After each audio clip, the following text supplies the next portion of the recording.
બનાસકાંઠા જિલ્લા સહિત ડીસામાં બટાકાના ખેડૂતોએ શ્રી ગણેશ કર્યા મોંઘા ભાવે બિયારણ લાવી ખેડૂતોએ વાવેતર શરૂ કર્યું છે। ડીસામાં અંદાજિત 36,000 હેક્ટર વિસ્તારમાં બટાકાનું વાવેતર થાય છે। ખેડૂતો 2200-2500 રૂપિયા બિયારણ પાછળ ખર્ચે છે। ખેડૂતોનું કહેવું છે કે ભાવમાં સતત વધઘટ થતા તેની સીધી અસર થઈ રહી છે। ઘણા ખેડૂતો કોન્ટ્રાક્ટ ફાર્મિંગ થકી પણ બટાકાનું વાવેતર કરે છે। આ વર્ષે ખેડૂતોને આશા છે કે તેમને સારો ભાવ મળશે। અત્યારે એક બાજુ તો ખાતર ને બિયારણના ભાવ ગઈ સાલ જે 1500 થી 1600 મળતું હતું એ અત્યારે 10-26-1900 રૂપિયામાં મળે છે।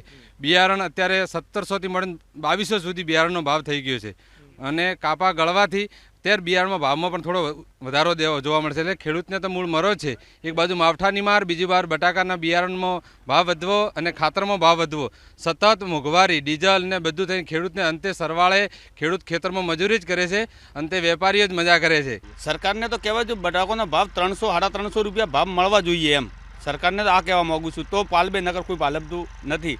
હમણાં હાલની અંદર બિયારણમાં ભાવ વધારો, ખેતરમાં ટ્રેક્ટરની મજૂરી આપી, કાપવાની મજૂરી આપી, એમાં બિયારણમાં ખૂબ ખર્ચો અતિશો 1 કટોલ કરીબીન 5000 વવરાય હાલની અંદર। બટાકાનું વાવેતર લેટ પણ થયા છે, અમુક જણાને અગાઉ વાયો, વરસાદના અગાઉ વાયો એ બટાકાનું વાવેતર ફેલ પણ ગયું છે અને હવે વરસાદના કારણે, સખત વરસાદના કારણે લેટ થવાના કારણે બટાકાના બિયારણના ભાવ વધી રહ્યા છે।